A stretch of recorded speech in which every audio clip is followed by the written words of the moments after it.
मुंबई उच्च न्यायालयाच्या आदेशानंतर दिघ्यातल्या अनधिकृत बांधकामांवर कारवाई करायला सुरुवात झाली आहे। काल अमृतधाम आणि दुर्गामाता प्लाझा या दोन इमारती सील करण्यात आल्या, तर उद्या अवधूत छाया आणि दत्तकृपा या दोन इमारतींवर कारवाई होणार आहे।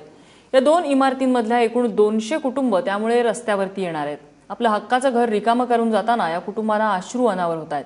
विद्यार्थ्यांना परीक्षांची चिंता आहे, तर ज्येष्ठ नागरिकांना या वयात घर कुठे शोधणार याची विवंचना सतावतीये।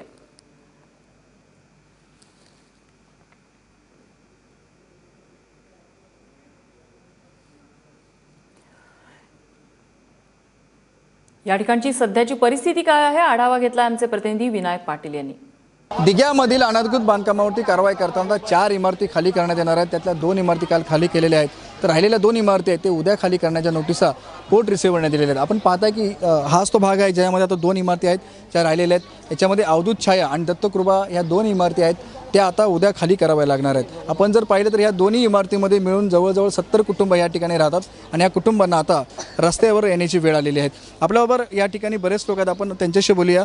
चाळीमध्ये पण 7,000 8,000 भाडं आहे, त्याच्यात संडास बाथरूम नसतो, काय नसतो आणि तुम्ही एवढा अचानक तुम्ही नोटीस दिल्या खाली करा म्हटलं तर कसं करणार? आता अचानक 2 दिवसात तुम्ही खाली करा म्हणजे कुठे जाणार लोक? आता सगळे कुठे जाणार ते सांगा। हां, जो पोरं आहेत, पोरांची शाळा आहे, पेपर आहे, आता पुढच्या महिन्यात पेपर चालू होणार आहेत। आता अशी केलं तर कसं होणार आहे सांगा? मैं आदमी को लेके किधर जाऊं, रास्ते पे जाऊं?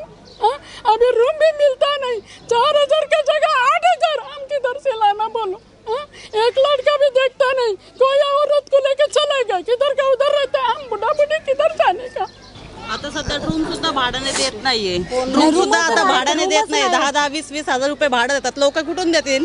जे कामाला नाही त्या लोकांनी भाडं कुठून द्यायचं? 10वी 12वीची एक्झाम आहे, मोदीला कळत नाही, मुख्यमंत्रीला कळत नाही। आता कुठे जाऊन बसलेत ते लोक? त्यांना कळत नाहीये। आजचे दिन कधी येतील ते आजचे दिन?